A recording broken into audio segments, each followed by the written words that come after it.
In this video, we're going to be going over the newest patch coming to Smite, that is patch 5.8, Lord of Darkness, Chernobog, the newest god, finally in the game. He is a Slavic pantheon, which brings me to a quick point. I think there's going to be 3 new pantheons coming already. I know a lot of people were mad that they brought a new one again, so they might be bringing 3 more. It's a little sneak peek into some of this patch, so that's kind of crazy that they're doing that without filling out the Celtic or the Slavic yet, but I don't know. We'll see.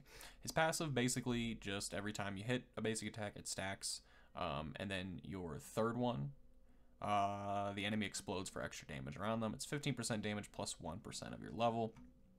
His 1 and his 2 kind of combo together. His 1, you basically throw out this large crystal, deals damage, explodes after a couple seconds, and deals more damage, kind of like Cupid's Heart Bomb a little bit. It deals exact damage though, identical, 50 to 170, 50 to 170, 80%, 80%. You can also detonate it early, instead of waiting the time, by throwing your 2 at it. So that's how they combo together. It's not a full combo like I thought, kind of like Janus, where you can portal an unstable vortex. It's more of a, if you want to proc your 1 earlier, you can throw the 2 at it, which your 2 is going to do damage. So, I mean, it is a combo, but it's not as, elaborate as I thought. It's going to root for 1 second if you do that, or just in general when it does explode. Cooldown does go down, though, and the cooldown goes down on his 3 as well, so that encourages you. We'll get into it a little bit, because he has crazy attack speed on his 2 when you cast it, so although you do get that 70%, it's going to be a lot later into the game, because more than likely you want to get these cooldowns down first. So his 2, basically you just throw out a large crystal again, same with his basic attack, same with his 1, and it even acts like a basic attack, so the damage is going to be just 100% of your basic attack damage, which is cool, because I think that's, I don't think anyone else has that in Smite. I think that's unique to him. So if you early game, obviously it's not going to hit for a lot. You're going to be smacking for like 20, and then late game you might be hitting for like 600. You don't really know. So attack speed increase starts at 30% just at rank 1 and goes up to 70%. And you get 5 seconds of 70% increased attack speed, which is a little crazy. So you fire in a large crystal, it can pierce through enemies, it goes through all enemies, deals basic attack damage, applies a single passive to all the enemies it goes through, and it also detonates your 1. You gain increased attack speed for several seconds. So your 3, we already kind of went over in a previous video, Into Darkness. Kind of acts like Nox's dash a little bit, where you dash forward, you in a shadow form, you pass through enemies and slow them for 25% for 2 seconds. But if you were to dash into a wall as well, you go into that wall. You stay there for a couple seconds, and then you can either dash out or just cancel it to leave early. Cooldown also goes down on that, so that's pretty important to, level that up.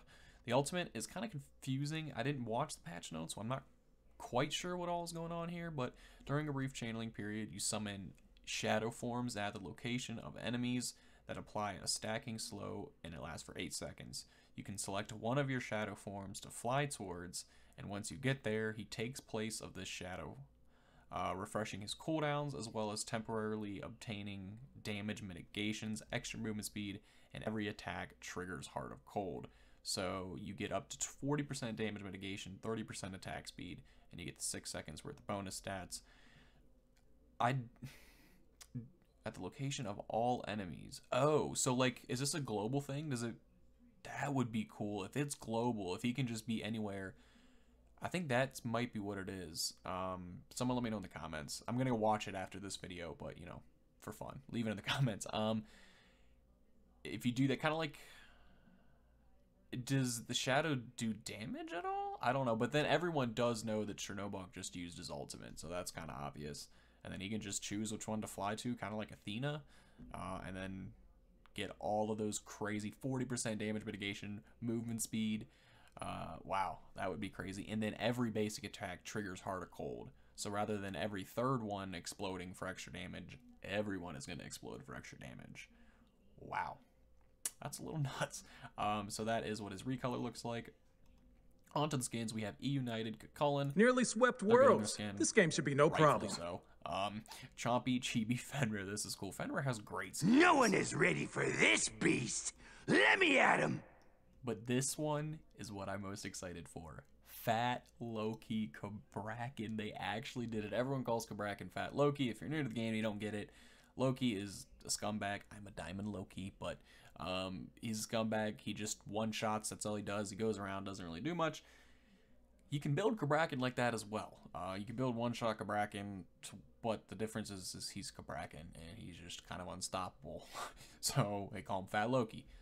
The fact that they gave him a Loki skin is absolutely priceless. I love it. I thought this was an Uller skin at first, but it's actually a Hachiman skin, so that's pretty cool. Northern Ranger Hachiman. If it has ever walked this kingdom, I will find it no matter what. The key is to attack when their guard is down, when they are the most vulnerable. God.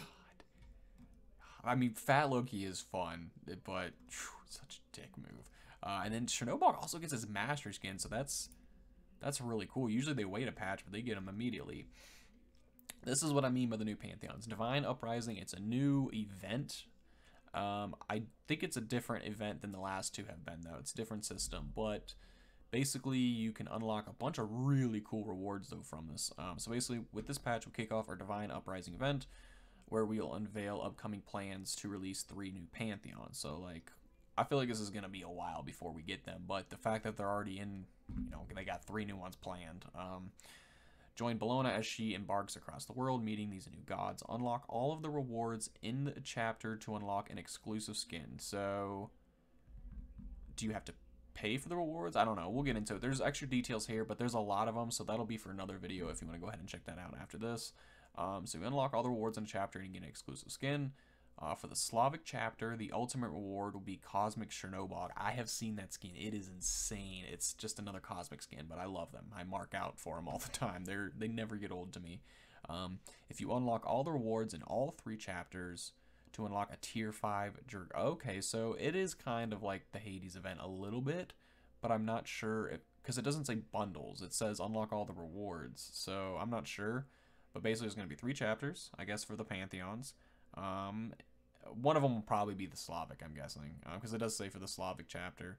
And then the Cosmic Chernobog is going to be the 1 exclusive skin. There's going to be 2 more exclusive skins that we don't know about. Those will probably be released later. You get all 3, you get the tier 5 Bellona, so that is pretty cool. We'll get into it a little bit more later.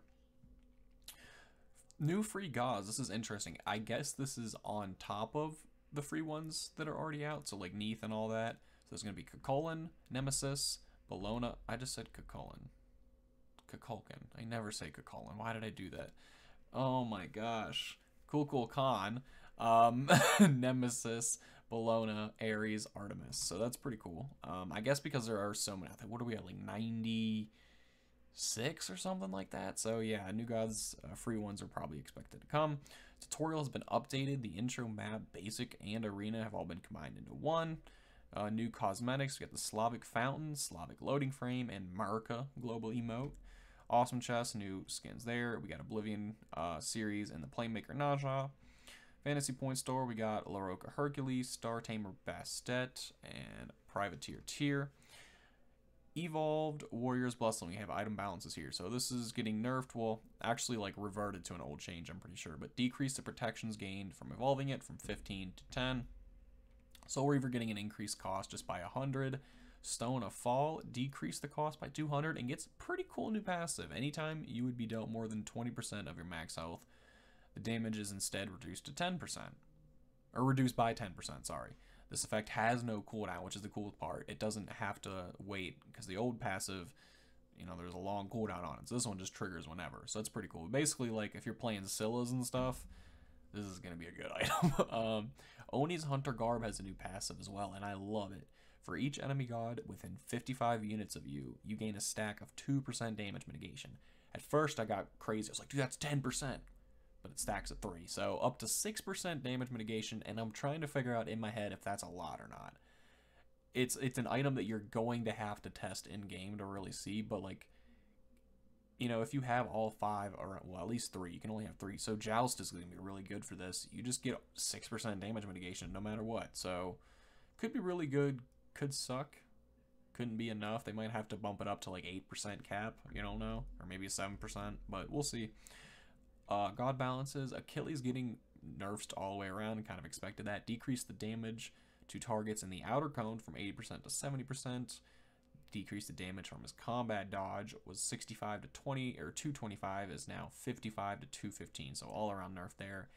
This Aphrodite update is fantastic. Simple, small, fantastic. Gonna make Aphrodite so much more fun and effective. Her kiss decreased the cooldown of this ability if you hit an ally from 3 seconds to 1 second.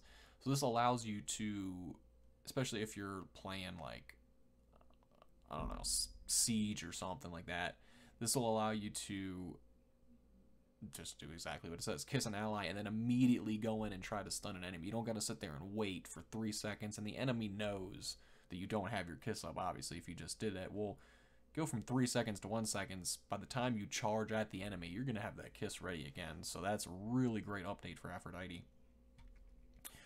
It'll also allow you to, if someone's ready to die, you know, if you're already attached to another ally, say you're already attached to Guan Yu, and Achilles is low, kiss Achilles real quick, heal him up, and then you can stun the enemy that was attacking him while he heals up. So that's pretty cool.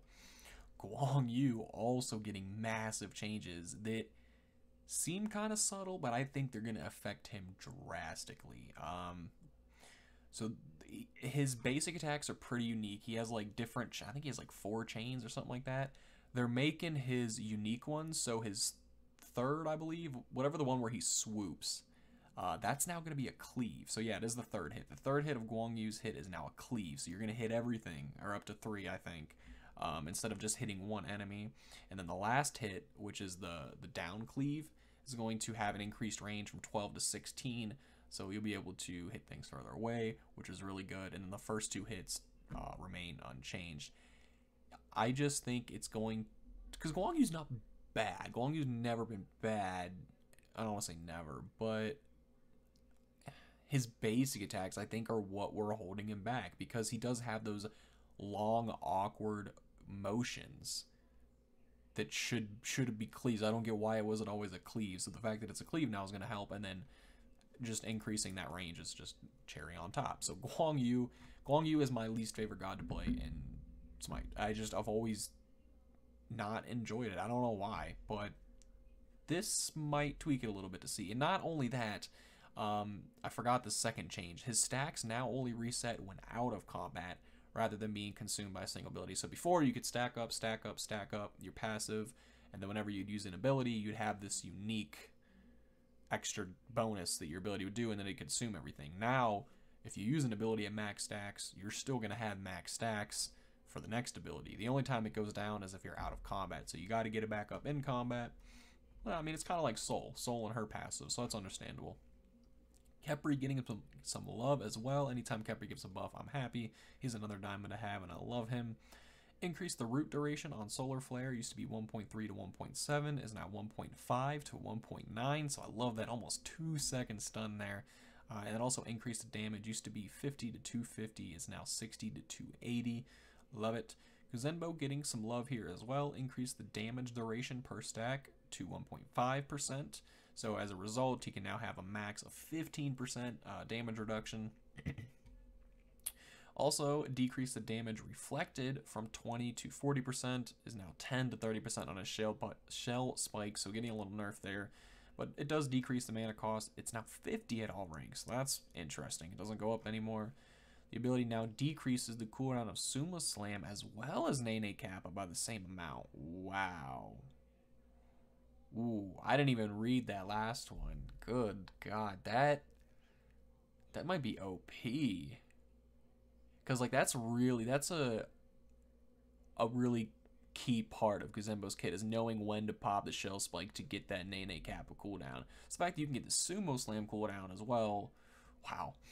Nemesis getting a little bit of nerf here, just kind of balancing her out. Decreasing the slice and dice, used to be 50 to 170, is now 40 to 160, just 10 at all ranks.